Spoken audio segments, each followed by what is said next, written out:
ಸಂಕ್ಷಾರಣದೊಳಗೆ ಲೋಹಗಳ ಸಂಕ್ಷಾರಣದ ಬಗ್ಗೆ ನಾವು ಕೆಲವು ವಿಚಾರಗಳನ್ನು ಚರ್ಚೆ ಮಾಡೋಣ.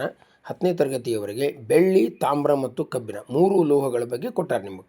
ಹಾಗಾದರೆ ಬೆಳ್ಳಿ ಏನಪ್ಪ ಅಂದರೆ ಅದು ಸಂಕ್ಷಾರಣಕ್ಕೊಳಗಾಗ್ತದೆ, ಕರೋಷನ್ ಆಗುತ್ತೆ ಅನ್ನುವಂಥದ್ದನ್ನು ಹೇಳ್ಬೋದು.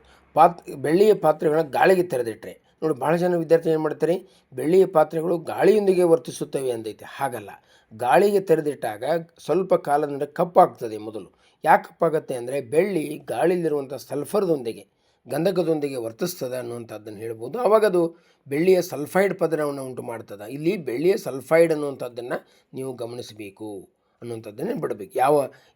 ಏನು ಪರಿವರ್ತನೆ ಆಗ್ತದೆ ಅನ್ನುವಂಥದ್ದು ಯಾವ ಉತ್ಪನ್ನ ಆಗ್ತದೆ ಅಂತ ಹೇಳ್ತೀವಿ ನಾವು. ರಾಸಾಯನಿಕ ಒಂದು ಸಮೀಕರಣ ನಿಮಗೆ ಗೊತ್ತಿದೆ. ರಾಸಾಯನಿಕ ಕ್ರಿಯೆ ಬಗ್ಗೆ ಗಮನಿಸಿರಿ. ಇಲ್ಲಿ ಬೆಳ್ಳಿ ಗಾಳಿಗೆ ತೆರೆದಿಟ್ಟಾಗ ಸ್ವಲ್ಪ ಕಾಲದ ನಂತರ ಕಪ್ಪಾಗ್ತದೆ. ಇದಕ್ಕೆ ಕಾರಣ ಬೆಳ್ಳಿ ಗಾಳಿಯಲ್ಲಿರುವಂಥ ಸಲ್ಫರ್ ಜೊತೆಗೆ ವರ್ತಿಸಿ ಬೆಳ್ಳಿಯ ಸಲ್ಫೈಡ್ ಪದರವನ್ನು ಉಂಟು ಮಾಡ್ತದೆ. ಇನ್ನು ತಾಮ್ರ, ಅದು ನೋಡಿ, ಗಾಳಿಯಲ್ಲಿರುವ ತೇವಪೂರಿತ ಇಂಗಾಲದ ಡೈಆಕ್ಸೈಡ್ ಜೊತೆಗೆ ಪ್ರತಿವರ್ತಿಸಿದಾಗ ನಿಧಾನವಾಗಿ ತನ್ನ ಹೊಳಪನ್ನು ಕಳೆದುಕೊಳ್ತದೆ.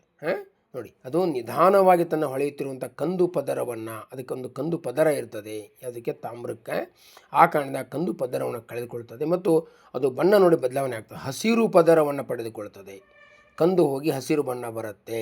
ಈ ವಸ್ತುವನ್ನು ನೋಡಿ, ಹಸಿರು ಬಣ್ಣ ಬಂತಂದ್ರೆ ಆ ವಸ್ತುವನ್ನು ತಾಮ್ರದ ಕಾರ್ಬೋನೇಟ್ ಅಂತ ಕರೀತಾರೆ.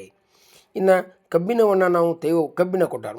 ಮೂರು ಲೋಹಗಳದು, ಬೆಳ್ಳಿ, ತಾಮ್ರ ಮತ್ತು ಕಬ್ಬಿಣ ಬಗ್ಗೆ ಚರ್ಚೆ ಮಾಡೋಣ. ಕಬ್ಬಿಣವನ್ನು ತೇವಪೂರಿತ ಗಾಳಿಗೆ, ನೀವು ಇಲ್ಲಿ ಬರೆಯುವಂಥ ಒಂದು ಸಂದರ್ಭದೊಳಗೆ ಅರ್ಥ ಮಾಡ್ಕೊಳ್ಬೇಕು. ತೇವಪೂರಿತವಾದಂಥ ಗಾಳಿಗೆ ಅದನ್ನು ನಾವು ಕಬ್ಬಿಣವನ್ನು ದೀರ್ಘಕಾಲದವರೆಗೆ ತೆರೆದಿಟ್ಟಾಗ ನೋಡಿ, ತಾಮ್ರ ಒಂದು 2-3 ದಿವಸದಲ್ಲಿ ಕಂದು ಪದ ಕಳ್ಕೊಂಡ್ಬಿಡ್ತದೆ. ಆದರೆ ಕಬ್ಬಿಣ ಹಾಗಲ್ಲ, ಇದು ದೀರ್ಘಕಾಲದವರೆಗೆ ಅಂತ ಕೊಟ್ಟಾರೆ. ಆ ಕಾರಣದಿಂದ ದೀರ್ಘಕಾಲದವರೆಗೆ ತೆರೆದಿಟ್ಟಾಗ ಅದರ ಮೇಲೆ ಕಂದು ಬಣ್ಣದ ಚಕ್ಕೆಯಂಥ ಪದರ ಉಂಟಾಗುತ್ತದೆ ಅಂತ. ಅರ್ಥಾಗತ್ತಾ? ಚಕ್ಕೆಯನ್ನು ಶಬ್ದ ನೆನಪಿಟ್ಕೋಬೇಕು. ಚಕ್ಕೆಯಂಥ ಪದರ ಉಂಟಾಗುತ್ತದೆ. ಅದನ್ನು ನಾವು ತುಕ್ಕು ಎಂದು ಕರೆಯುತ್ತಾರೆ. ಹೇಳ್ತಾರೆ, ತುಕ್ಕು ಎಂದು ಕರೆಯುತ್ತಾರೆ. ಇಲ್ಲಿ ಈ ಸಂಕ್ಷಾರಣದೊಳಗೆ ಏನಪ್ಪ ಅಂದರೆ ಬೆಳ್ಳಿ, ತಾಮ್ರ ಮತ್ತು ಕಬ್ಬಿಣ 3 ಲೋಹಗಳ ಬಗ್ಗೆ ಚರ್ಚಿಸಿದ್ದಾರೆ.